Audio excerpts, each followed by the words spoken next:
இயேசு கிறிஸ்துவின் நாமத்தினால் உங்களை வாழ்த்துகிறோம். இந்த நல்ல நாளிலே ஆண்டவருடைய வார்த்தையை நாம் பார்க்கலாம்.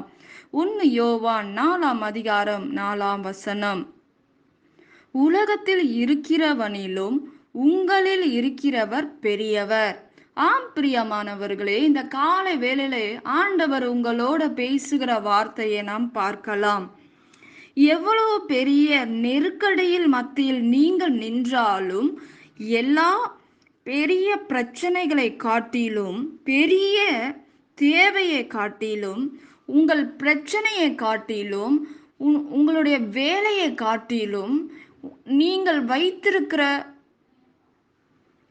எல்லா விதமான மனிதர்களிடத்தில் இருக்கிற அன்பை காட்டிலும் உங்களுக்குள்ளாக இருக்கிற தேவன் பெரியவர் என்பதை மறந்து விடாதீங்க பிரியமானவர்களே. எவ்வளோ பெரிய பிரச்சனைகள் மத்தியில் மத்தியில் இருக்கிறவர்களா நீங்கள் இருக்கலாம். ஆனால் அதை காட்டிலும் உங்கள் தேவன் பெரியவர். பிரச்சனையை காட்டிலும், வியாதியை காட்டிலும், நெருக்கத்தை காட்டிலும், தேவைகளை காட்டிலும் என் தேவன் மிகப்பெரிய தேவன். இந்த உலகத்தை உருவாக்குன தேவன், வானத்தையும் பூமியும் உண்டாக்குன கர்த்தர் உங்களோட இருக்கிறார், உங்களுக்குள்ளாக வாசம் பண்ணுகிறார். அந்த பிரச்சனையை காட்டிலும் அவன் மகா பெரியவருமாய் இருக்கிறதை நாம் பார்க்கிறோம் பிரியமானவர்களே. அவரால் கூடாத காரியங்கள் இந்த உலகத்தில் ஒன்றுமே இல்லை. எப்படியாப்பட்ட காரியமாய் இருந்தாலும் அவருடைய பார்வைக்கு அது ஒன்றுமே இல்லாததாக இருக்கிறதை நாம் பார்க்கிறோம். ஆண்டவர் அன்புள்ள தேவனாய் இருக்கிறார், இரக்கமுள்ள தேவனாய் இருக்கிறார். ஆனாலும் நமக்குள்ள ஆண்டவர் உலாவிக் கொண்டு இருக்கிறார் என்பதை நாம் மறந்து விடுகிறோம். நம் இருதயத்தில் யார் உலாவிக் கொண்டு வருகிறார்கள்? எந்த பொறாமை உனக்குள்ளாக உலாவி வருகிறது? எந்த போராட்டம் உனக்குள்ளாக கிரியை செய்து கொண்டு இருந்தால் கர்த்தர் உங்களுக்குள்ளாக வாசம் செய்ய முடியாது.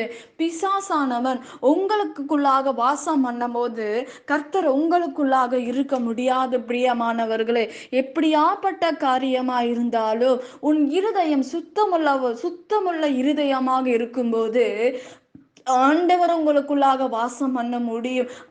ஆண்டவர் உங்களுக்குள்ளாக பிரவேசிக்க முடியும். உன் இருதயமான அந்த ஆலயத்துக்குள் நீ பரிசுத்தமாக இருக்கும்போது, சுத்தமாக இருக்கும்போது, அசுத்தமான காரியங்கள் உங்களுக்குள் இருக்கும்போது ஆண்டவர் உங்களுக்குள்ளாக வாசம் பண்ண முடியாது.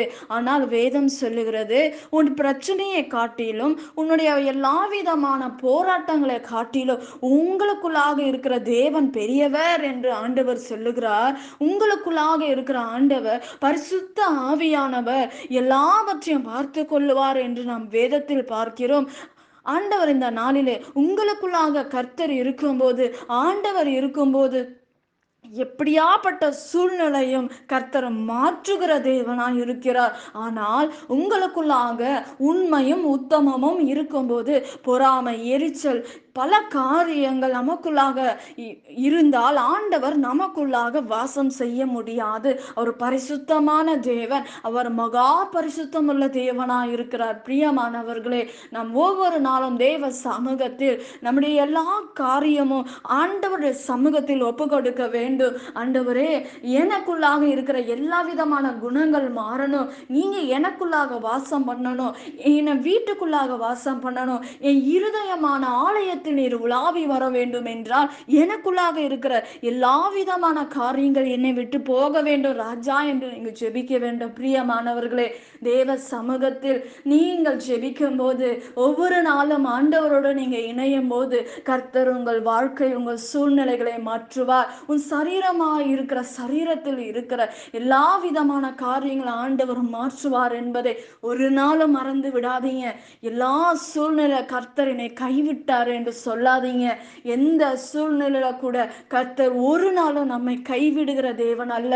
நம்மை அழைத்த தேவன் உண்மை உள்ளவர், அவர் பராக்கிரம் உள்ள தேவன், அவர் வானத்தையும் பூமியும் உண்டாக்குன கர்த்தர், அவர் சர்வத்தையும் உருவாக்குன தேவன். ஒரு நாளும் நம்மை கைவிடுகிற தேவன் அல்ல, நம்மை விசாரிக்கிற தேவனாய் இருக்கிறார். பிரியமானவர்களே, இந்த நாளிலே ஆண்டவர் நமக்குள்ளாக வாசம் பண்ண வேண்டும் என்றால் வேதம் சொல்லுகிறது, உலகத்தில் இருக்கிறவனை காட்டிலும் உங்களுக்குள்ள இருக்கிற தேவன் பெரியவர் என்று நாம் பார்க்கிறோம். அப்போ நமக்குள்ளாக ஆண்டவர் பிரவேசிக்க வேண்டும் என்றால் இந்த பிரச்சனைகளை காட்டிலும், இந்த மலையை காட்டிலும், இந்த பெரிய விதமான போராட்டத்தை காட்டிலும் உங்களுக்குள்ள இருக்கிற தேவன் அதை காட்டிலும் மேலான தேவன் என்று வேதம் சொல்லுகிறது. ஆனால் நம்முடைய வாழ்க்கையில் நமக்குள்ளாக தேவன் வாசம் பண்ண வேண்டும் என்றால் நமக்குள்ளாக இருக்கிற காரியங்களை மாற்றிக்கொள்ள வேண்டும். நமக்குள்ளாக இருக்கிற காரியங்கள் மாற்றிக்கொள்ளும் போது கர்த்தர் நமக்குள்ளாக வாசம் பண்ணுவார். எல்லாவற்றையும் கர்த்தர் மாற்ற அவர் வல்லமையுள்ள தேவனாய் இருக்கிறார். நாம் ஜெபிக்கலாம். பரலோகத்தில் வாசமா இருக்கிற அன்பின் பிதாவே, உங்க நாமம் மகிமைப்படுவதாக, உங்க ராஜ்யம் வருவதாக. இசப்பா, இந்த நாளை ஒப்பு கொடுத்து நான் ஜெபிக்கிறேன் ராஜா. இந்த நாள்ல எங்களுக்குள்ளாக நீங்க வாசம் பண்ண வேண்டும் என்றால் எங்களுக்குள்ளாக இருக்கிற எல்லா பொல்லாத காரியங்களை எங்களை விட்டு வெளியேற்றுங்க ஆண்டவரே. ஏசப்பா, எரிச்சல், பொறாமை, இன்னும் இருக்கிற குணாதிசயங்களை கர்த்தர் மாற்றும்படி நான் ஜெபிக்கிறேன்ப்பா. ஆண்டவரே, நீர் எங்களுக்குள்ளாக வாசம் பண்ணுங்கப்பா. எங்களுக்குள்ளாக வாசம் பண்ணுகிற தேவன் ஆண்டவரே. ஏசப்பா, நீங்க எங்களுக்குள்ளாக வாங்க, எங்க இருதயத்துக்குள்ளாக வாங்க ஆண்டவரே. ஏசப்பா, எங்க வீட்டுக்குள்ளாக கடந்து வாங்கப்பா. எல்லா சூழ்நிலைகளை மாற்றுங்க ஆண்டவரே. கர்த்தர் ஒவ்வொருவரையும் ரட்சிப்பீராக. ரட்சிக்கப்படாத பிள்ளைகளை ரட்சிப்பீராக. பாவ வாழ்க்கையில இருக்கிற பிள்ளைகளை ஆண்டவரை விடுதலை தாங்க ராஜா. எல்லா குடியின் ஆவிகள், விபச்சாரத்தின் ஆவிகள், வேசித்தனத்தின் ஆவிகள் எல்லாவற்றையும் கர்த்தர் மாற்றும்படி நான் ஜெபிக்கிறேன் ராஜா. உங்க கரத்துல ஒப்பு கொடுக்கிறேன். ரத்தத்தினால நிரப்புங்க, பூசுவீராக. இயேசுவின் நாமத்தில் ஜெபிக்கிறோம் நல்ல பிதாவே. ஆமேன். கர்த்தர் தாமே உங்களை ஆசீர்வதிப்பாராக. ஆமேன்.